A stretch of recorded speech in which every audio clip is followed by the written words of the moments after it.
If you're interested in the Adopt a Canal Trail program, visit their website or call the number on your screen. Some believe the city should post lifeguards here on the river. She has a center called the KTW Wellness Center. For 3 days, neighbors here in the Summerhill community have been trying to figure out what has happened to one of their neighbors. Witnesses say the gunman came down this driveway and around this corner. It's the busiest street in the city, but not today. She's different.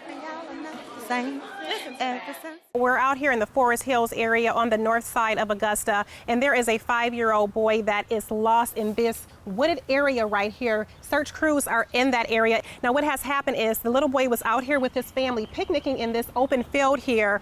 This was earlier today. His dog ran into the woods. The 5-year-old ran in after him, and then parents realized that he was gone.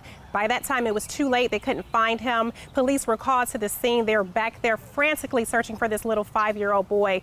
Now, to make this even more of a dire situation, he has diabetes. He has not had any medication in the last couple of hours or so. So parents are very concerned about him and his well-being right now. We will stick here live on the scene. We will bring the latest to you at 6 o'clock. Stick with us as well on our website. I'm April Morton reporting. For 3 days, neighbors here in the Summerhill community have been trying to figure out what has happened to one of their neighbors. Police are trying to figure it out, too. It was just 3 days ago that Ann Jenkins was seen walking her dog here along Beeman Street. So what happened here?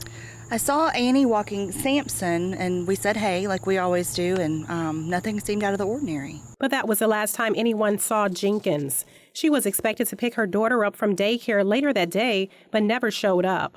When daycare workers weren't able to reach Ann by phone, they called police. So there was this big commotion. Yeah, there were police cars everywhere, huge commotion. Her husband was really upset. Police have interviewed Ann's husband, George Jenkins, at length on 3 different occasions and say he's fully cooperating with the investigation. Police say they have few clues other than having found Jenkins' dog wandering the neighborhood alone on the date of Ann's disappearance. Friends and neighbors are meeting in this wooded area here later today to help police search for clues as to what has happened to this mother of 3. If you have any information, they would like to hear from you. Crime Stoppers is offering a $1,000 reward. I'm April Morton reporting. The Augusta Canal is more than just water. The banks of the canal have the most popular trails in the area for walkers, joggers, and families with pets. So tell me about the canal here. Oh, I walk here every day. It's the best thing going in the city. A lot of people agree, but it seems some of the canal trail users don't want to do their part to keep it clean. So what about all the trash that's out here? It makes me mad to see people throwing trash all around the ground, but it makes me furious to see all the dog owners not picking up after their dogs. So, the Canal Authority has started a community involvement program. They hope to have the users of the trail pitch in and help keep it safe and clean. Groups or individuals can now adopt sections of the canal by agreeing to visit it at least 4 times a year to pick up litter, do some gardening, and check for safety issues. So how do you feel about the program to clean up the canal? It's a great idea. It gives all of us ownership of the canal and the trails. If you're interested in the Adopt a Canal Trail program, visit their website or call the number on your screen. I'm April Morton reporting. You know, you can say what you want about YouTube, but if you post a video and it goes viral, it could be life-changing, just like it was for this local choir.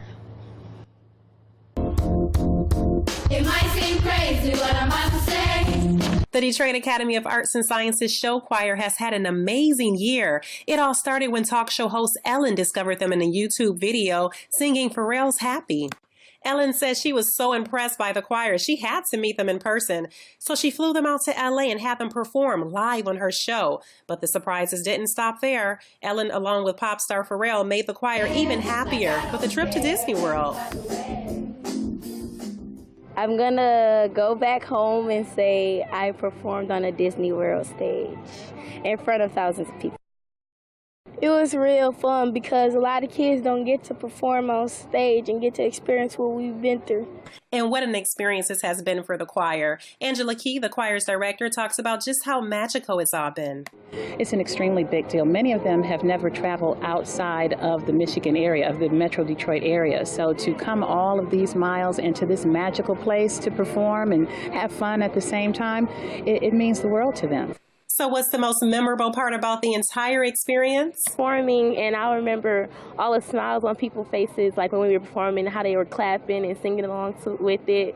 That's I remember. This choir proves that dreams really do come true. Good evening, I'm April Morton. 2 people are dead tonight and a mystery is unfolding in a South Side neighborhood. Earlier today, a police officer on routine patrol found the bodies of a couple, a man and a woman, in this vehicle. It was parked on Jones Street. Police say the pair had been dead only a short time when their bodies were discovered. Police say there's no sign of foul play. The identities of the 2 are being withheld until family members are notified.